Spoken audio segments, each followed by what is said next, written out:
Y sé que tenía alta sensibilidad a los opioides, este, y hubo una dificultad ahí para extubarlo, ¿no? Y hasta ahora no responde al estímulo doloroso, ¿no? Uno despierta, tiene las pupilas puntiformes.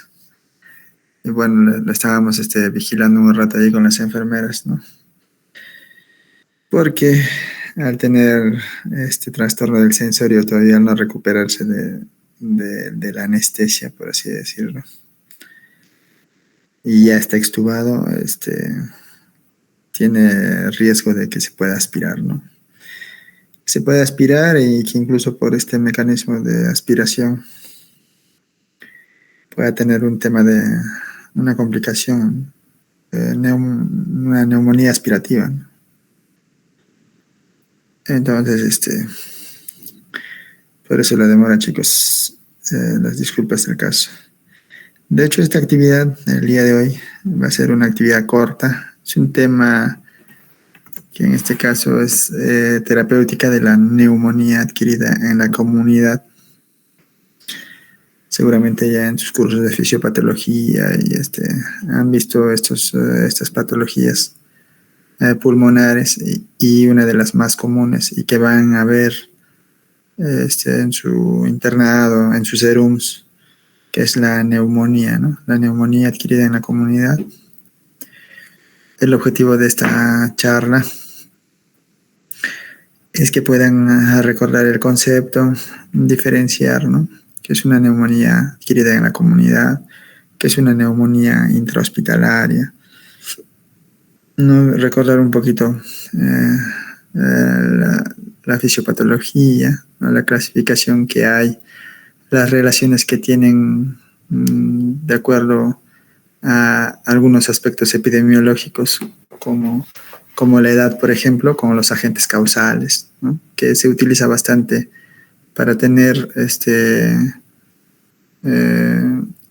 un diagnóstico presuntivo y administrar tratamientos empíricos, ¿no? En lo que respecta a la neumonía, ya que el diagnóstico es netamente clínico y utilizando la radiografía de tórax, ¿no? Entonces, a esto sumando algunos aspectos epidemiológicos, ¿no? Como la edad, algunas comorbilidades que pueda tener el paciente, ¿no? Algunos factores de riesgo que pueda tener, podemos deducir o presumir un agente causal más común. En este caso, pues, en un gran porcentaje, incluso un 60-70%, podemos responsabilizar a la neumonía adquirida en la comunidad al neumococo, ¿no? Esta es una patología bastante común en el que muchas veces la automedicación y un abordaje inicial inadecuado con antibióticos ha sumado, ¿no?, a la resistencia antibacteriana, ¿no?, a los antibacterianos. Entonces, hay que tomar en cuenta estos aspectos y la importancia que tiene este tema, ¿no? Algunas literaturas que se ha visto para no ponerle literatura en cada diapositiva. Entonces, ¿qué es la neumonía?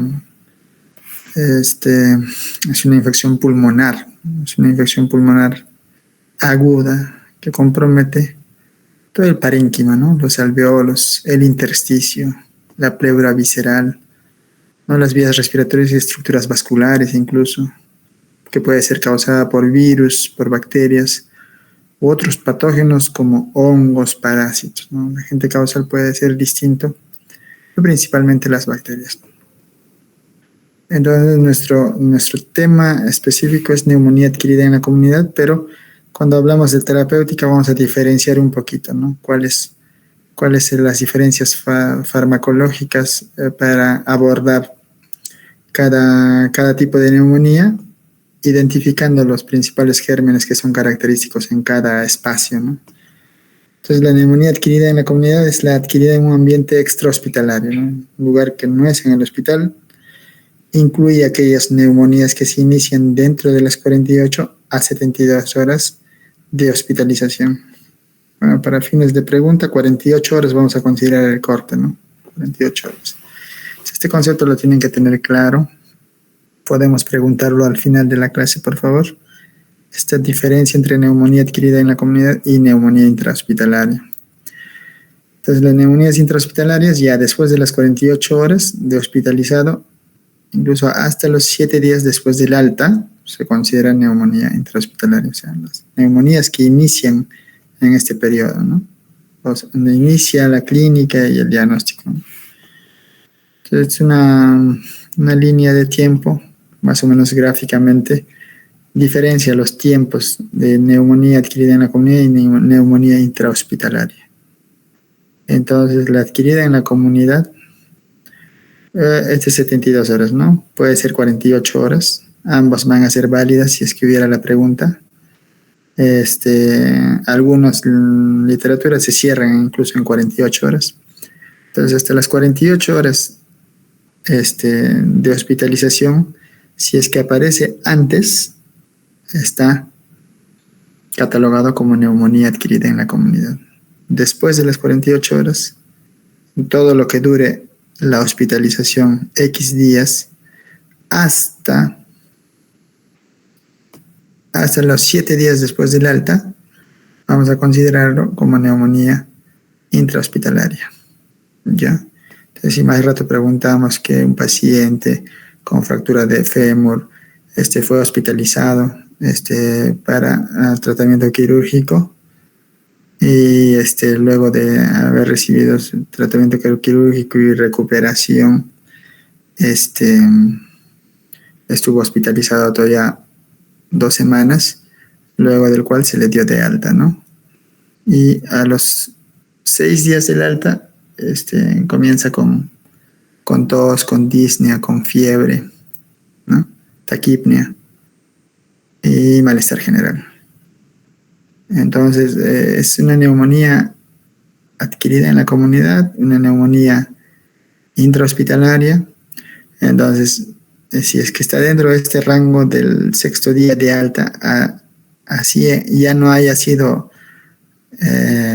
físicamente en el hospital que ha comenzado la sintomatología, aún se sigue considerando como neumonía intrahospitalaria, ¿no es cierto? Entonces está claro ese concepto.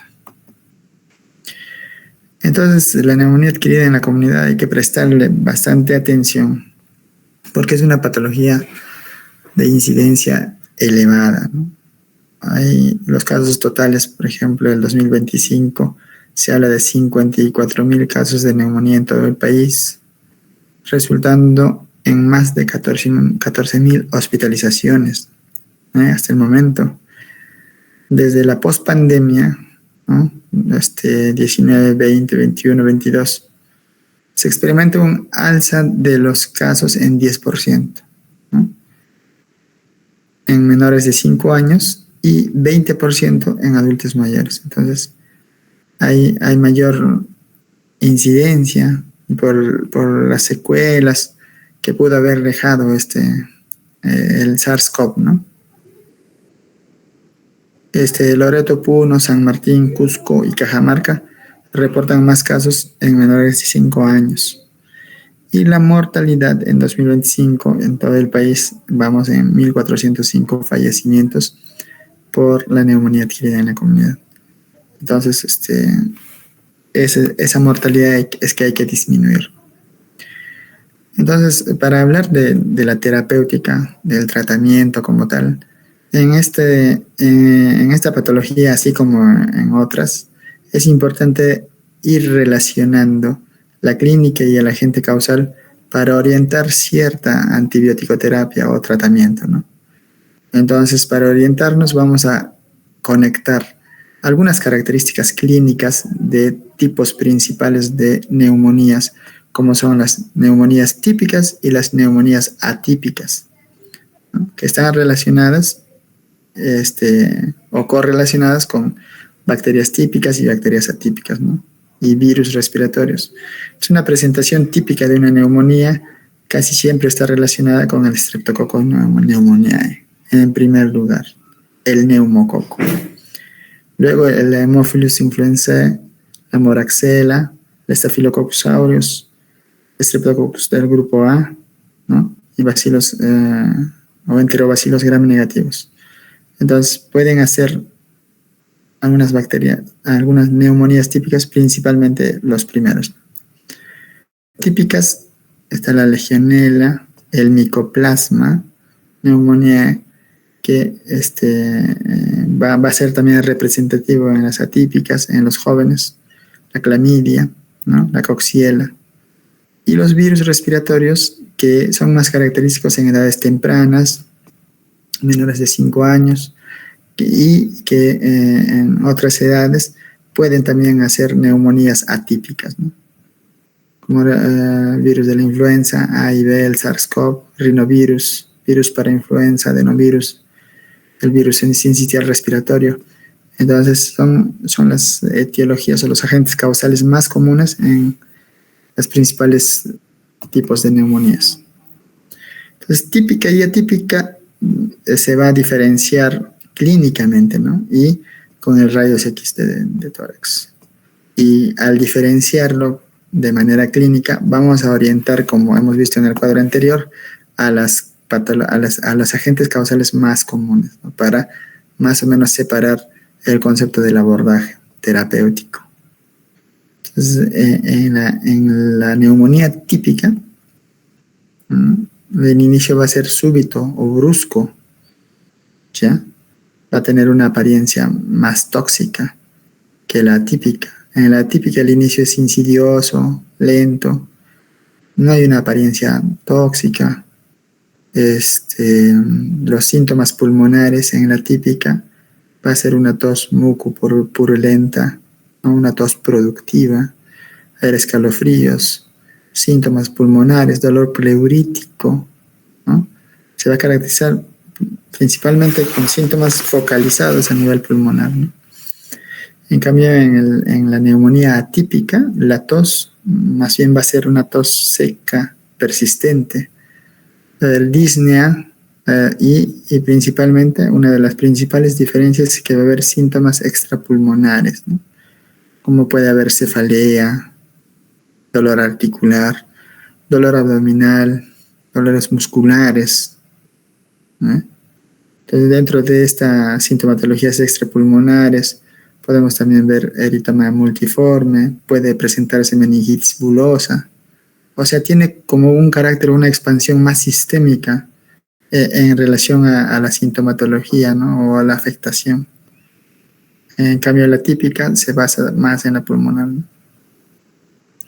La fiebre también es una de las características, que si bien pueden estar en ambas, en la típica y en la atípica, es mayor en la típica, ¿no? Y en la atípica puede no estar presente la fiebre o incluso todo presentarse con febrícula. Y en ancianos puede que no se presente la fiebre, ¿no? Hay neumonía y no hay fiebre. Entonces puede ser una característica en el anciano. Entonces hay consolidación en la típica, hay consolidaciones lobares, es focalizada, unilateral, ¿no? Como se ve en la plaquita, ¿no? Una consolidación unilobar y es en un solo lado, ¿no? Unipulmonar, unilateral. En cambio, en la atípica es difusa, ¿no? Es bilateral, hay infiltraciones intersticiales y no siempre una condensación como esta es la característica, ¿no? Entonces, es la diferencia radiográfica con la que se corrobora esta clínica que se está presentando. Entonces, al examen físico, la auscultación, hay estertores, crépitos en la típica y puede haber subcrépitos en la atípica. Entonces, si se hacen algunos exámenes, hay leucocitosis, hay neutrofilia en la típica, y en la atípica puede que no haya leucocitosis, linfocitosis ocasional. Entonces, analizando todo este cuadro, podemos más o menos orientarnos. Si es en la típica, estamos generalmente frente al Streptococcus pneumoniae, que es la causa más común, y en segundo lugar, la Haemophilus influenza. Si es en la típica, y es paciente joven de 5 a 15 años, ¿no? Generalmente puede estar el Mycoplasma pneumoniae, ¿no? Y también la Chlamydophila pneumoniae. Entonces, nos orienta a estos agentes causales. Es importante diferenciar esta clínica, esas diferencias entre la neumonía típica y atípica, porque pueden ser fuente de examen para orientar a una determinada agente causal. Entonces, lo que decíamos, ¿no? Un paciente joven con algunos aspectos epidemiológicos para orientarnos en el diagnóstico, ¿no? Un ratito.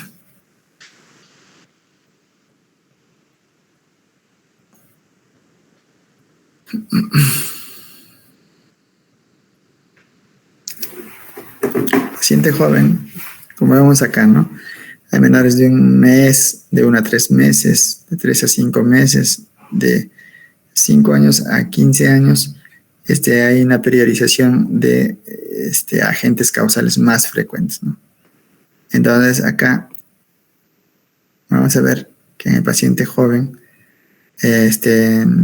prime el atípico, ¿no? Mycoplasma pneumoniae, atípico de 5 a 15 años.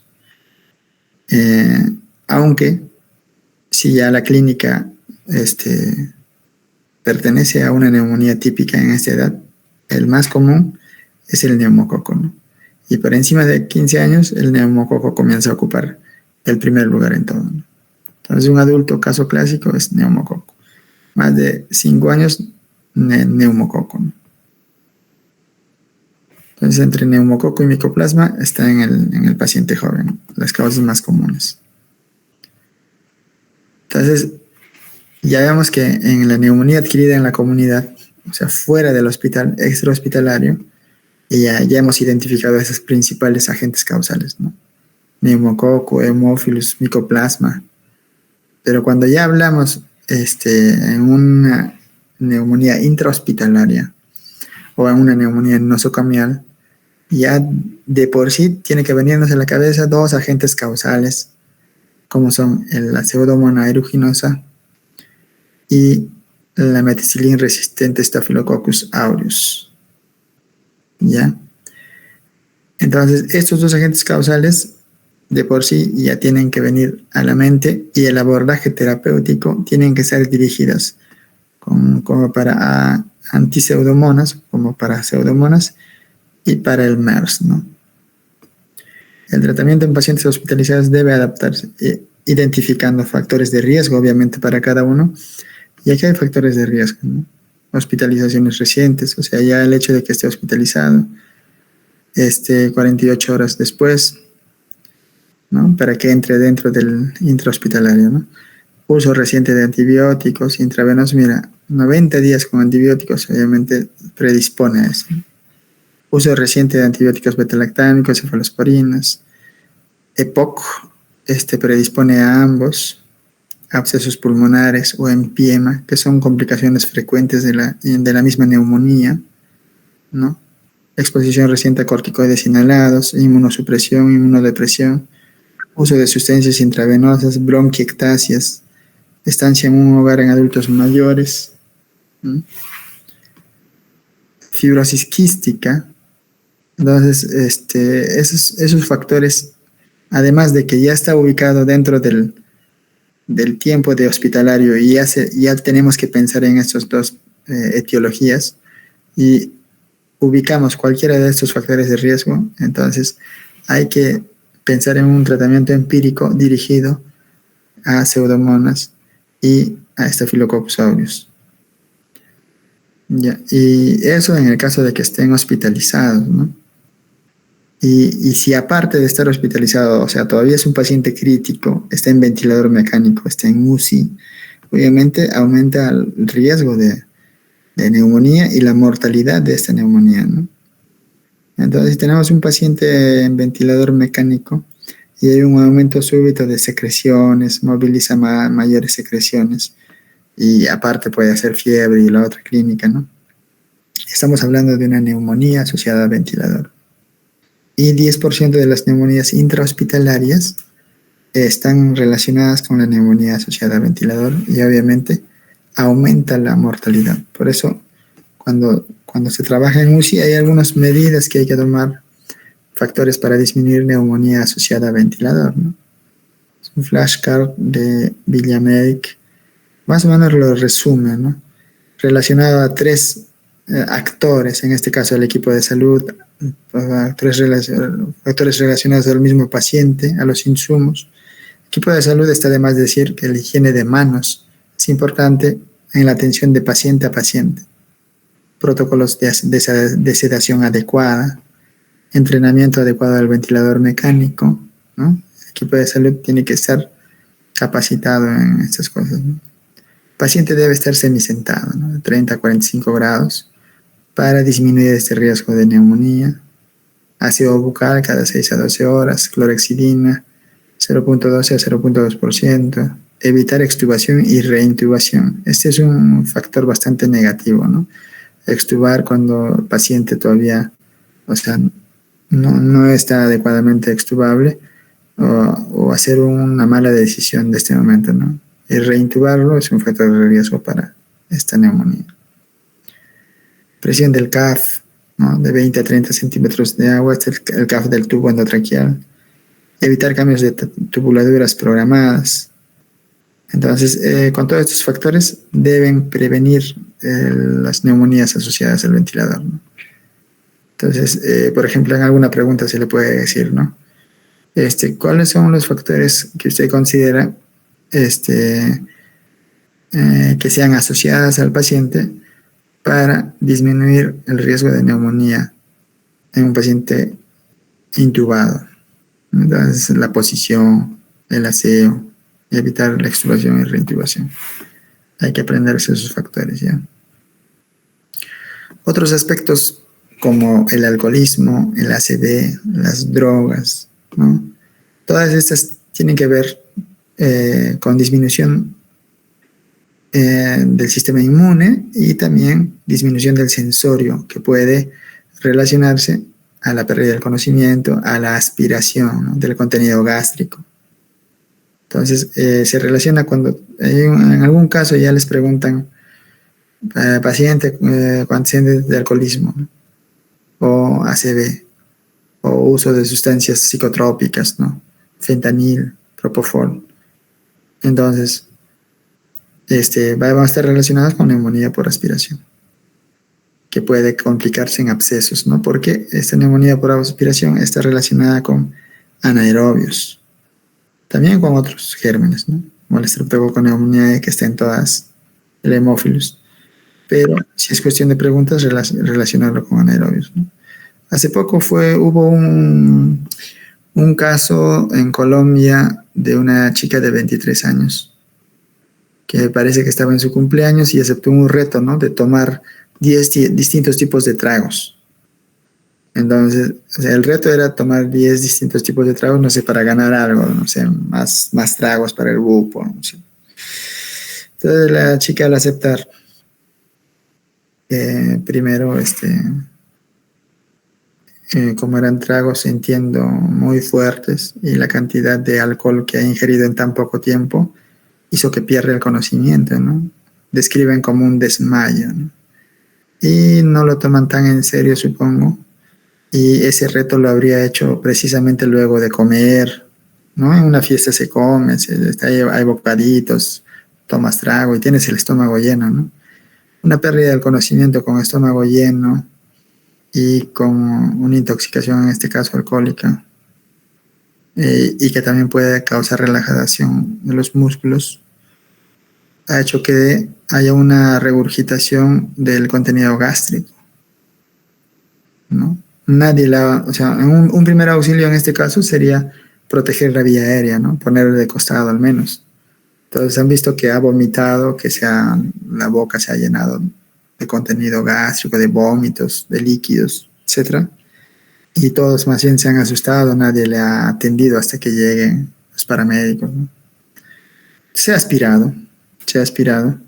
En este caso, o sea, no es una aspiración sencilla, ¿no? Sino que nadie le ha asistido y se ha continuado aspirando. y al parecer ha hecho un broncoespasmo, un laringoespasmo por el cuerpo extraño. Seguía llenándose el contenido, el pulmón de contenido alimenticio, y hizo un paro, ¿no? Paro respiratorio. Y estuvo con hipoxemia, según cuentan, unos 15 a 20 minutos, ¿no? Y ya llegados los paramédicos lo reanimaron hasta 3 veces. Y sí, ¿no? Lograron reanimar a un paciente joven, sin comorbilidades. Recuperar la función cardiovascular, ¿no? Quizás la función renal, la función de la mayoría de los órganos, pero el cerebro había sufrido un daño irreversible. Porque cuando nosotros vamos a hacer RCP básico y avanzado, los tiempos para iniciar un RCP básico es de 4 minutos como mucho, ¿no? Que puede estar en hipoxemia las células neuronales. Y un RCP avanzado hasta 8 minutos. Entonces, y se declaró como muerte encefálica, ¿no? Paciente joven. Y ya tenían que desconectarla en algún momento porque la muerte encefálica tal vez es un paso que se pueda conservar, ¿no? Al paciente para temas de donación, ¿no? De procurar órganos. Pero igual ya está muerta la paciente en sí, ¿no? Entonces hay que tener cuidado con drogas, saber que algunos principios básicos de reanimación en este caso, ¿no? Para evitar la aspiración. Una neumonía por aspiración, en el peor de los casos, estos hechos, ¿no? La inmunosupresión o inmunodepresión también está relacionada con el alcoholismo, como lo comentábamos, con la diabetes mellitus, con desnutrición, con VIH. Entonces son factores que también pueden estar relacionados con neumonía por neumococo. Pacientes ancianos, pacientes inmovilizados, también por neumococo, ¿no? El 15 de noviembre, Día Mundial sin Alcohol. Así es que este día, por favor, así estén de fiestas, dice sin alcohol. Por ese día no tomen, chicos. El alcoholismo aumenta el riesgo de tener neumonía. Ya evitemos la neumonía con vacunas, ¿no? No hay excusas. Vacuna para la influenza y vacuna para el neumococo, ¿no? Y más aún si estás si hay comorbilidades o factores de riesgo, ¿no? Gestación, edades extremas, patologías que disminuyen o inmunodeprimen. Alguien tiene el audífono abierto, ¿no? ¿Quién es? ¿A quién se le ha activado su audífono?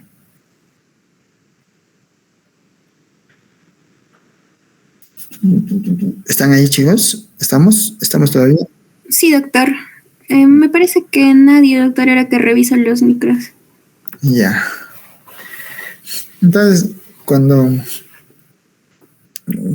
hablan de la patogenia, se describe eso, sobre todo que puede haber por aspiración o microaspiración, y esa neumonía se puede generar por este camino, y son los principales gérmenes con los que están relacionados: neumococo, hemófilus, moraxella. Si es por vía inhalatoria, ¿no? Nosotros en todo momento estamos inhalando, ¿no? Pero podemos en ese momento estar expuestos en el ambiente, ¿no?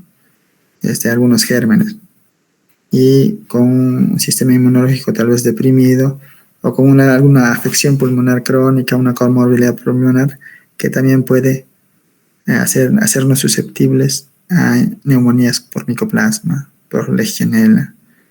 La legionela en conductos de ventilación, ¿no? El síndrome del edificio enfermo, ¿no? Y por virus también. Entonces, y por vía hematógena, obviamente, sobre todo las intrahospitalarias, ¿no? Pseudomonas, Staphylococcus. Y también por contigüidad, aunque es poco frecuente, puede ser la pseudomona a partir de abscesos, ¿no?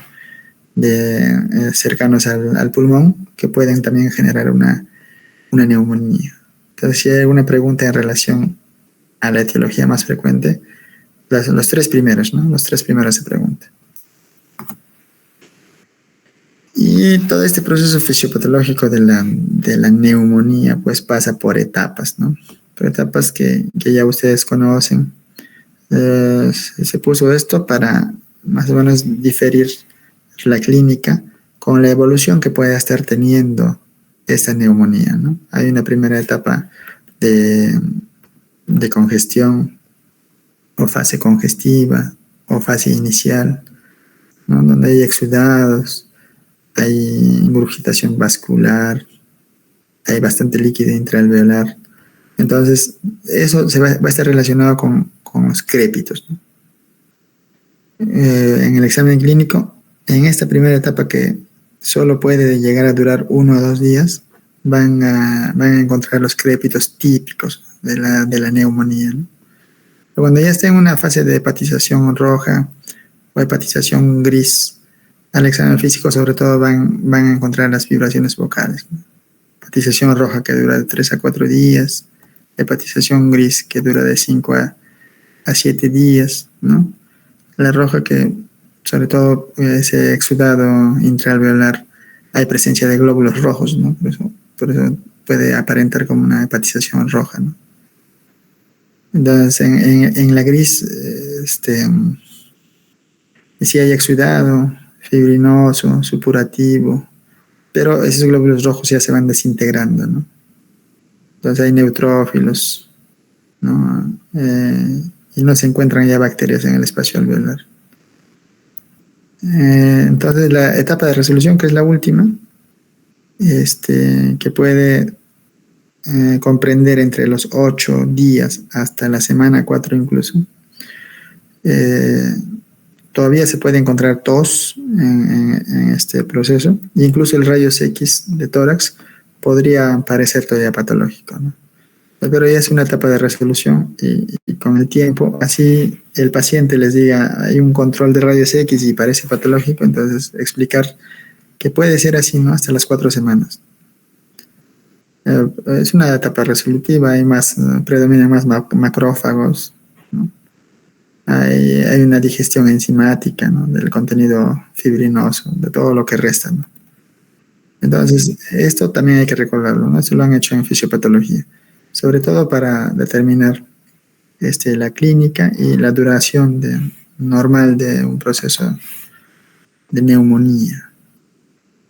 Entonces, otros factores asociados, el neumococo en primer lugar lo vamos a poner como global porque puede estar en todas las situaciones posibles, ¿no? Hay esputo herrumbroso, ¿no? Que es símbolo de que hay un sangrado a ese nivel. Hemos visto en la fisiopatología que en una primera etapa puede haber glóbulos rojos, ¿no? Está localizado, es soplo tubárico, hay egofonía, ¿no?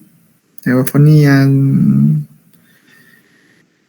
signo que al hacer pronunciar al paciente, pues la letra A, en la parte posterior del tórax se escucha como E, ¿no?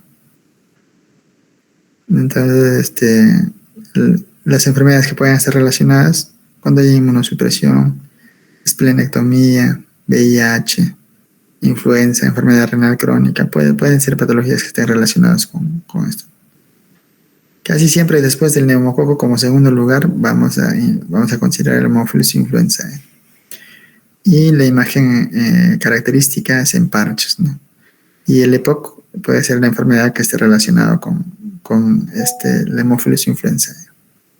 Pero ya si en algún casito que se les ponga en el examen se les dice literal, hay una imagen en parches, en rayos X, hay que estar recordando, ¿no? El alcohol hemos visto en la revisión epidemiológica que sobre todo se relaciona con los anaerobios, también con Klebsiella.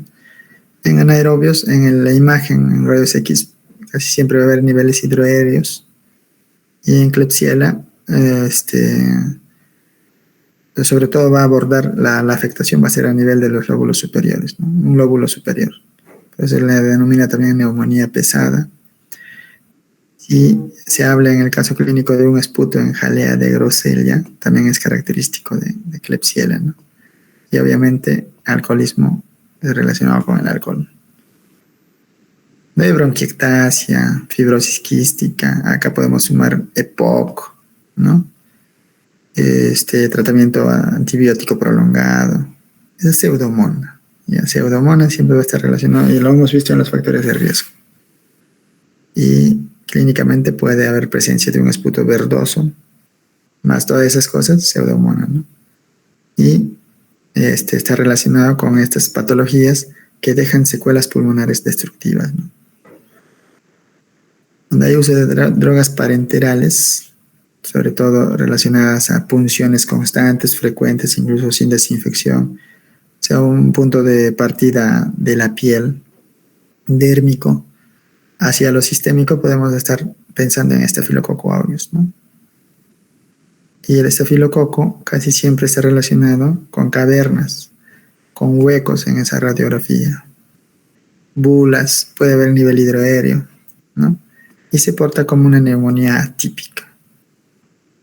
Entonces está relacionado con infecciones dermatológicas, con presencia de catéteres venosos centrales que no se curan adecuadamente o no se hicieron con la asepsia adecuada. Y en niños, el Staphylococcus aureus puede estar relacionado con una neumonía necrotizante. Y cuando hay trastorno del sensorio, también, como habíamos dicho, el alcohol mismo puede ser, puede llevar a un estado de trastorno del sensorio, por eso anaerobios, ACV, puede llevar a un estado de trastorno del sensorio, uso de drogas. Entonces, cuando hay trastorno del sensorio, sobre todo, puede ser una neumonía aspirativa, ¿no? Y está relacionado con anaerobios. Puede haber esputo fétido, boca séptica, ¿no? Por ejemplo, un alcohólico, ¿no? Y puede ser relacionado con ACV, incluso con estatus epiléptico, ¿no? Que hay un tema de aura y una pérdida del conocimiento en ese momento, y puede también haber aspiración si no se protege la vía aérea en este momento, ¿no? De paciente joven, de 5 a 15 años, o incluso un poco más, y presente una patología, una neumonía atípica, que puede estar relacionada con síntomas sistémicos, como acá, ¿no? O signos sistémicos, o afecciones sistémicas, o meningitis, rash cutáneo, carditis, osteoartritis, pericarditis, ese es micoplasma, ¿no? Joven, atípico, micoplasma. También está relacionada con algunas patologías como anemia falciforme, anemia hemolítica autoinmune. Y una condición de estar en lugares cerrados, edificios mal ventilados, ¿no? El síndrome del edificio enfermo, legionela, ¿ya? Hay casos clínicos que se ven con neumonía, con presencia de diarrea, mialgias, ¿no? Incluso somnolencia. Aparte de esto puede haber EPOC como condicionante, pero si se describe que el trabajo del señor o del paciente, no sé, en lugares cerrados, hay que relacionarlo con legionela. Y finalmente, la nosocomial o intrahospitalario, hemos dicho que los gram negativos hay que pensarlos, ¿no? Gram negativos, las pseudomonas.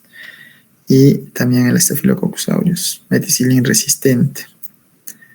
Entonces, actualmente, casi hablar de Staphylococcus aureus e intrahospitalario es hablar de Staphylococcus aureus meticilin resistente, ¿no? Esa característica del neumococo, que es una de las principales y que es el agente causal global y que es el de mayor frecuencia, se caracteriza por este esputo herrumbroso, no se puede encontrar. En esta imagen lo diferencian con una hemoptisis, incluso no reciente. En 2 muestras de esputo, el esputo herrumbroso procede de un paciente con neumonía neumocócica, mientras que la hemoptisis es de un paciente con carcinoma de células pequeñas, ¿no? Una sangre viva y un esputo herrumbroso, ¿no? Está más relacionado con la neumonía. Entonces, en el diagnóstico ya hemos visto, ¿no? Es la clínica como tal, ¿no? Es la clínica, es la tos, ¿no? La fiebre, la disnea, o sea, la falta de aire, el dolor preurítico, es la taquipnia, el aumento de la frecuencia respiratoria, y el examen físico, ¿no? O sea, la clínica, ¿no? Y se corrobora con el rayos X de tórax, ¿no? En el que hay un nuevo infiltrado, hay un foco de condensación, si es que es un típico, ¿no? O eh, hay un rayos X con infiltrado intersticial bilateral, si es un atípico. Entonces, ese es el diagnóstico, ¿no? Ese es el diagnóstico, y la mayoría, el 80-90% de las neumonías, tú solo vas a determinar si es una neumonía adquirida en la comunidad o es una neumonía intrahospitalaria. Y ya sabemos que solo con el tiempo hemos determinado eso. Tú solo vas a determinar si es una neumonía típica o es una neumonía atípica. Y ya estamos identificando eso. Y con el rayos X de tórax vamos a, obviamente, corroborar si es típico o es atípico. Entonces, y más adelante vamos a ver ya otros factores como que de gravedad, ¿no? De qué tipo de tratamiento o de trato necesita ese paciente, ¿no? Un abordaje ambulatorio, intrahospitalario, en UCI. Pero ya de por sí, para hablar de neumonía como tal, es la clínica y un rayos X de tórax. Y acá se repite, ¿no? Lo que ya hemos visto entre la diferencia de típico y atípico. El rayos X de tórax se hace en 2 vistas, ¿no? Lateral y posterior anterior, idealmente. Si es un paciente intubado, lo estás llevando a rayos X de tórax y hacerlo posterior anterior, posiblemente sea difícil, ¿no? Puedes hacerlo antero posterior. Pero siempre las 2 vistas, ¿no? La vista del lado comprometido y posterior anterior. También se puede hacer una tomografía, ¿no? Si es que esta neumonía no mejora en las 72 horas de haber implementado un tratamiento empírico, ¿no? No hay una radiografía concluyente, ¿no? O sea, no defines adecuadamente. O es una neumonía recurrente, también hay que pensar en hacer una tomografía. Se puede hacer una broncoscopía para estudiar el germen. Cuando el paciente evoluciona mal, ¿no? También se puede hacer una toracocentesis, a descartar algunas complicaciones como el empiema, ¿no? Por Staphylococcus aureus. En relación al laboratorio, igual, ¿no? O sea, no es una cosa de rutina, aunque normalmente sí, cuando un paciente ya entra al hospital, se quiere hacer de todo, ¿no? Pero cuando la neumonía es grave y se sospecha Staphylococcus aureus o Pseudomonas, ahí es donde se hacen, ¿no? Algunos estudios de laboratorio como hemocultivo, estudio de Gram, cultivo de esputo, ¿no? Para ir orientando el diagnóstico de esta neumonía grave, ¿no? Entonces, ya al tener una neumonía, al haberlo diferenciado, al tener ese diagnóstico, tenemos que pensar cuál va a ser mi abordaje terapéutico, ¿no? ¿Qué es lo que voy a hacer con este paciente? Lo voy a mandar a su casa con una terapia antibiótica ambulatoria, que como ocurre en el 80% de los casos de neumonía.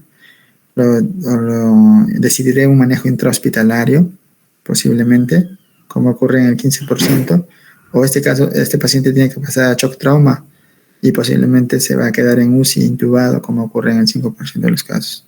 Entonces, para eso se utiliza la escala de CURB 65, que ustedes ya lo conocen, que es una escala que mide la mortalidad, ¿no? A 30 días. Es una escala que más o menos te orienta según el puntaje que vas a obtener, cuál es la probabilidad de mortalidad que pueda tener este paciente. Entonces, con esta probabilidad de mortalidad es que se decide el manejo, ¿no? Entonces, esta escala de severidad para neumonía adquirida en la comunidad consta de 1, 2, 3, 4, 5 parámetros de evaluación, ¿no? 4 letras, que es el CURB, y la edad en años, ¿no? Más de 65 años. Cada uno de los parámetros vale un punto si es que se encuentra en el paciente un paciente confundido, con trastorno del sensorio, ¿no? Desorientado, que no responde al interrogatorio. Entonces hay confusión, hay un punto ahí, ¿no? Si es que hay oportunidad de hacer un estudio de la urea, entonces, y está en estos valores, en más de 42 miligramos por decilitro, o boom en más de 20 miligramos por decilitro, también se considera un punto. las respiraciones, la frecuencia respiratoria, más de 30 por minuto, está taquipneico, ¿no? Se considera un punto también. Entonces, la B sería blood pressure, ¿no? Que es la presión arterial. Si la presión arterial está menos de 90-60, la sistólica y la diastólica respectivamente, es decir, hay un compromiso hemodinámico ya, también se considera un punto, ¿no? Y si a todo esto el paciente ya es mayor de 5 años, igual se considera un punto. Entonces, si en estos 5 rubros hemos sumado de 0 a 1 puntos, tenemos bajo riesgo de complicaciones, bajo riesgo de mortalidad de 0.7 a 3%, y vamos a decidir el manejo ambulatorio, ¿no? Es una neumonía adquirida en la comunidad de bajo riesgo, entonces determino mi manejo ambulatorio. Si de 2 a 3, riesgo intermedio, lo hospitalizo al paciente, ¿ya? Si ya es 3, incluso considero la posibilidad de ingresarlo a UCI. Entonces, algunas guías, algunas literaturas dicen hasta 1 bajo riesgo, hasta 2 hospitalización, 3 o más ya UCI, ¿no? Entonces, acá lo ponemos de 4 a 5 ya es manejo de UCI. Entonces, pero en el 3 ya se considera UCI, no se evalúa esa posibilidad. A veces que en ese momento de la evaluación no puedes tener este resultado de la urea, ¿no? Entonces se evalúa con un score rápido que sería sin la U en este caso, ¿no? La CURB, pero se quedaría como CRB 65. Entonces, con estos 4 criterios, si tienes entre 0 y 1, manejo ambulatorio, ¿no? Pero si ya es mayor o igual a 2, ya lo hospitalizas a tu paciente, sin tener urea. Entonces, esto hay que aprenderse, hay que saberlo siempre, cuando van a abordar un paciente o cuando están en triaje y rápidamente evalúan a un paciente, ¿no? Para tener una idea de hospitalizarlo o en qué panorama va a ser la atención de mi paciente. Entonces, finalmente, chicos, para terminar esta pequeña charla, vamos a ver entonces en cada uno de estos casos cuál va a ser el principal tratamiento, ¿no?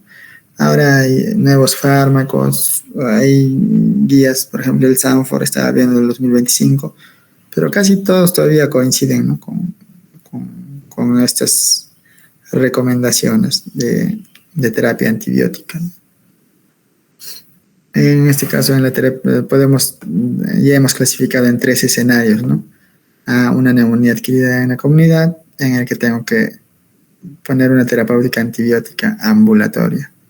Generalmente cuando es ambulatorio, cuando cae en este saco del 80%, mi tratamiento antibiótico lo voy a indicar de 5 a 7 días. Obviamente vía oral, ¿no? Cuando ya es una neumonía adquirida en la comunidad y la terapéutica antibiótica se va a dar en hospitalización, puede ser de 7 a 10 días. Y si lo hospitalizo y la terapéutica va a ser en UCI, va a ser de 10 a 14 días, ¿no? La duración del tratamiento. Entonces, es una NAC, pero también hay una sobreinfección o es una infección también intrahospitalaria. Entonces, acá la terapéutica ya va a ser de 7 días, ¿no? Acá no hay una terapéutica ambulatoria, ¿no? Acá esto hay que borrar. Es una terapéutica intrahospitalaria, terapéutica ambulatoria intrahospitalaria que puede durar de 7 días o en dependencia de la evolución del paciente, ¿no? Hay mayor mortalidad en las intrahospitalarias, aumenta en un 20% la mortalidad. Entonces, desglosando, en esta primera parte, en la terapéutica antibiótica ambulatoria, que habíamos dicho que va a durar de 5 a 7 días, hay que evaluar si el paciente tiene comorbilidades o no tiene comorbilidades. Ese va a ser el punto decisorio en el caso clínico que se les pueda poner, ¿no? Para determinar una u otra opción terapéutica. Las comorbilidades que pueden presentar el paciente, por ejemplo, puede ser enfermedad renal crónica, hepatopatía crónica, falla cardíaca, enfermedad pulmonar. Un ratito, chicos, un ratito, dame un segundito.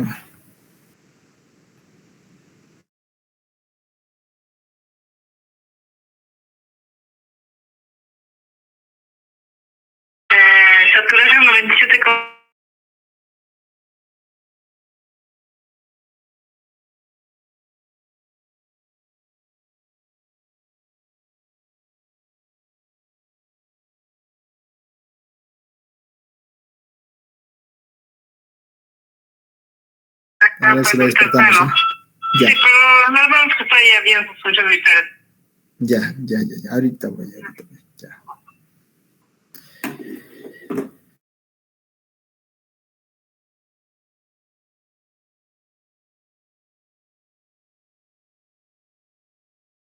Doctor, disculpe, su audio está apagado. Perdón. Estoy hablando. Entonces, lo primero, ¿no? Hemos decidido con el CURP cuál va a ser el panorama o el ámbito en el que vamos a dar nuestra terapéutica. Y cuando en el primer grupo donde hemos decidido que sea ambulatorio, vamos a ver si el paciente tiene comorbilidades, ¿no? Enfermedad pulmonar, EPOC, alteraciones inmunológicas, es diabética, es neoplásico, VIH, alcohólico. Y así no hay nada de estas comorbilidades, entonces todavía está la opción de la amoxicilina, ¿no? O macrólidos, puede ser acitromicina, claritromicina, ¿ya? Durante 5 a 7 días, ¿no? Y una segunda opción para este tratamiento ambulatorio es la doxiciclina. Entonces, cuando ya hay estas comorbilidades, ¿no? Vamos a dar amoxi más ácido clavulánico, ¿ya? Y sumado a un macrólido, ¿no? Ya es una doble terapia, ¿no? Es una doble terapia, que puede ser acitromicina o claritromicina. O también una segunda opción de poner una cefuroxima más macrólido, ¿no? Si hay algún tipo de alergia, no hay disponibilidad o no hay tolerancia a este fármaco, se alterna con la cefuroxima, una cefazolina, ¿no? Una cefuroxima más macrólido. Y también hay una opción de una terapia, una monodosis de fluoroquinolona, en este caso el levofloxacino. Entonces, son alternativas en esta terapia ambulatoria, ¿no? para que lo tengan en cuenta. Ahora, cuando ya tenemos una neumonía y hemos decidido hospitalizarlo, hemos decidido darle una terapia de 7 a 10 días, vamos a ver que podemos también tener dos opciones, ¿no? O bueno, a utilizar betalactámicos, pero, que puede también ser ceftriaxona o cefotaxima, en este caso. Estas cefalosporinas que, claro, entran dentro del grupo de betalactámicos, más macrólido, ¿no? Más macrólido, que es acitromicina y claritromicina. Cuando ya es decidido hospitalizar. Esto no es una neumonía intrahospitalaria, es una NAC, neumonía adquirida en la comunidad, pero que por el CURP has decidido hospitalizarle, ¿no? Y si se relaciona con un mecanismo aspirativo, se puede tener la opción de utilizar clindamicina, ¿no? Por sospecha de anaerobios como agente causal. Y también hospitalizado, ¿no? Y también por ese tiempo. Entonces, es una NAC, pero por la gravedad de la neumonía, has decidido el manejo en UCI. Entonces, cuando ya entra en UCI y es una neumonía adquirida en la comunidad, hay que tomar en cuenta si hay factores de riesgo para pseudomonas o no, ¿ya? Recordar que cuando se trata de una neumonía intrahospitalaria, ya de por sí se sobreentiende que vamos a tener que pensar en terapéutica antipseudomónica y para estafilococcus incluso, ¿no? Pero cuando no es una neumonía intrahospitalaria, es una NAC, pero por la gravedad de la neumonía ha entrado a UCI, hay que sí pensar en la posibilidad de utilizar antipseudomonas siempre y cuando haya riesgo de pseudomonas, como es EPOC severo, fibrosis quística y ATVs más de 90 días. Entonces, esto en un examen se preguntó, creo que el año pasado o hace 2 años. ¿Cuáles son los factores de riesgo en un paciente hospitalizado para pensar en una infección por pseudomonas, ¿no? Entonces, EPOC, fibrosis quística y acá lo sumamos, ¿no? Antibiótica de terapia anterior. Entonces, si no hay esto, así esté en UCI, todavía se puede utilizar esta terapia esta terapéutica de ceftriaxona, cefotaxima más macrólido. Ya, o sea, es lo que se menciona en la literatura, ¿no? Pero si hay estos factores, hay que ya pensar en meropenem, ¿no? Meropenem, o como alternativa, piperacilina más tazobactam o pipetazo, ¿no? Y sumado a una fluoroquinolona, levofloxacina, para ya como una terapia antiseudomona, ¿no? Entonces, ese va a ser el tratamiento de la neumonía adquirida en la comunidad en UCI con factores de riesgo para pseudomonas. Y finalmente, tenemos una NAC, pero sobreagregada o sobreinfectada o netamente una intrahospitalaria, ¿no? O sea, acá vamos a ver, obviamente, que la terapéutica va a ser hospitalaria, o sea, con hospitalización, puede comenzar desde 7 días o más. Y acá también la división va a ser, además de identificar factores de riesgo, hay que considerar cobertura para estafilococo, ¿ya? En el anterior, cuando era una NAC la causa y era hospitalizado, solo descartábamos la posibilidad de usar antiseudomonas, pero en este caso vamos a ya de entrada coberturar estafilococo porque es una intrahospitalaria y ver si hay factores de riesgo para pseudomonas o no hay factores de riesgo para pseudomonas, igual que la anterior. Entonces, tener en cuenta que además de los agentes anteriores hay que coberturar estafilococo áureo, meticilin resistente. Entonces, sí o sí para estafilococo vas a agregar en tu núcleo de tratamiento vancomicina o linezolid. Ya, por eso muchas veces cuando ustedes revisan la terapéutica en sus bases, y más si es en UCI o en medicina interna, hay una terapia última que dicen mero banco, ¿no? Mero banco, ¿no? Entonces, por este principio, ¿no? Este núcleo, ¿no? de cobertura de dos gérmenes que son característicos de la infección intrahospitalaria, ¿no? Como es el estafilococcus y la pseudomonas. Entonces, no hay factores de riesgo, sin factores de riesgo para pseudomonas. Entonces, de todas maneras, a pesar de que no haya factores de riesgo, ya por el hecho de que sea intrahospitalaria, hay que dar cobertura anti-pseudomonas. ¿Ya? Un meropenem, cefepime o pipetazo, ¿no? Como era la cobertura anterior, ¿no? Entonces, es una intrahospitalaria anti-estafilococo y anti-pseudomonas. Pero acá todavía hay un núcleo que va a potenciarse más cuando sí están esos factores de riesgo para pseudomonas, como ya conocemos, ¿no? ¿Cuáles eran esos factores de riesgo? EPOC, ¿no? Fibrosis quística, antibiótico-terapia anterior.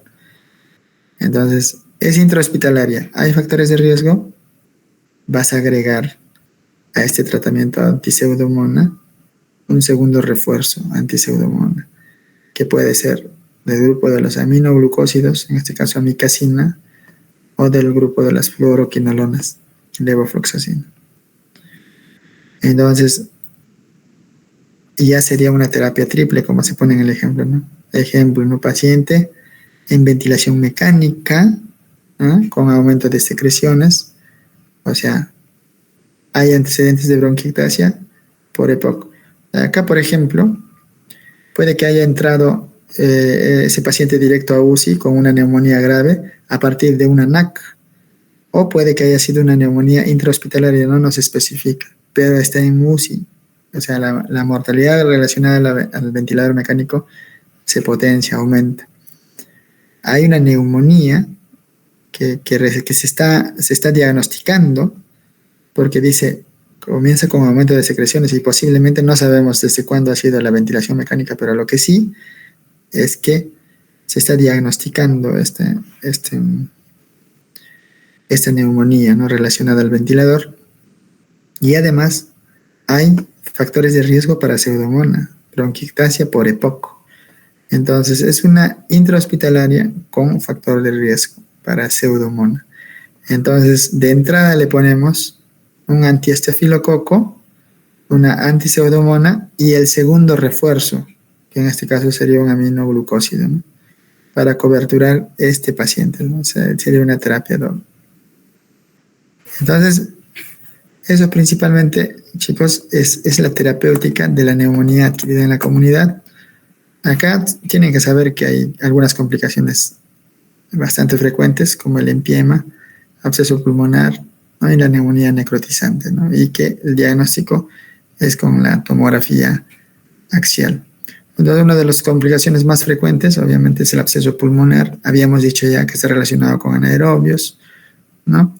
También puede estar relacionado con aerobios como neumococo, estafilococo, pero el anaerobio es más frecuente, ¿no? Cuando es de estafilococo, las cavernas pueden ser múltiples, ¿no?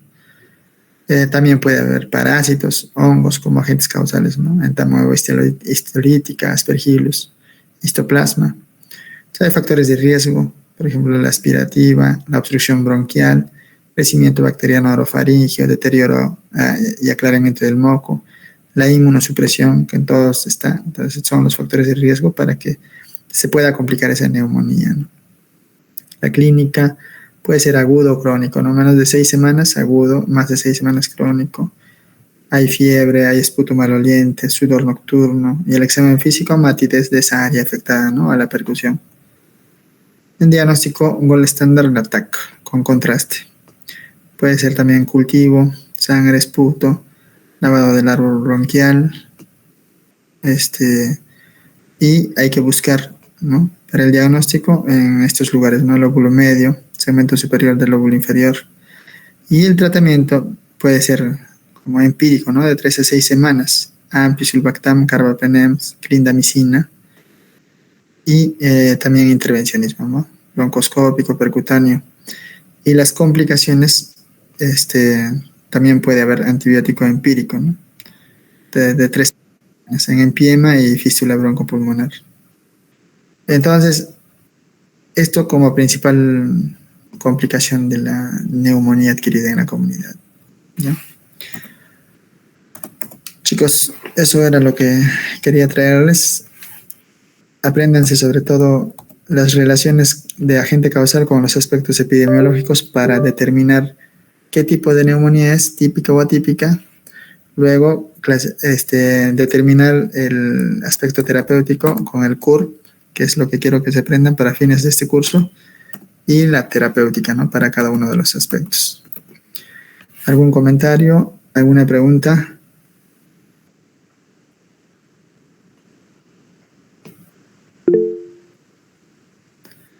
Aferson. Sí, doctor. Tenía una duda, doctor. Hay un criterio que he escuchado que es ITSA-ATS, doctor. En ese caso, ¿cuál es la diferencia de CURP, doctor? ¿En qué caso se aplica el CURP de 65 con ITSA, doctor?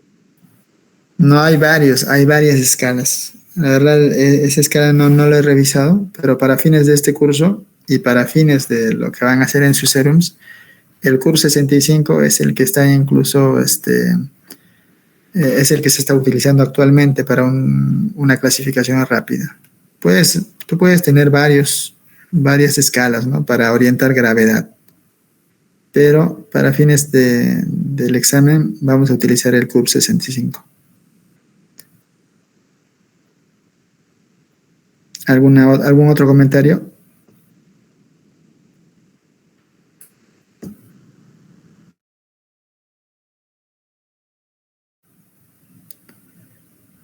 Muy bien. Estaríamos terminando la clase. Aferson, para complementar, para no quedar con la duda, nos compartes en el grupo, por favor, la escala que has mencionado, ¿ya? Ya, doctor. Para que los chicos también tengan como esa alternativa. Pero para fines del examen vamos a utilizar nuestro CURP. Ya, chicos, estaríamos coordinando entonces nuestras próximas actividades con la delegada. Creo que estamos un poco atrasados, pero hay un paro de docentes, entonces supongo que se está contando como días no laborables, y entiendo que se va a programar más días en el semestre. Pero hay que tratar de avanzar. Tal vez el domingo hagamos la actividad del seminario. Vamos a confirmar con la delegada, ¿ya? Ya, chicos, nos vemos. Chao. Está bien, doctor, muchas gracias.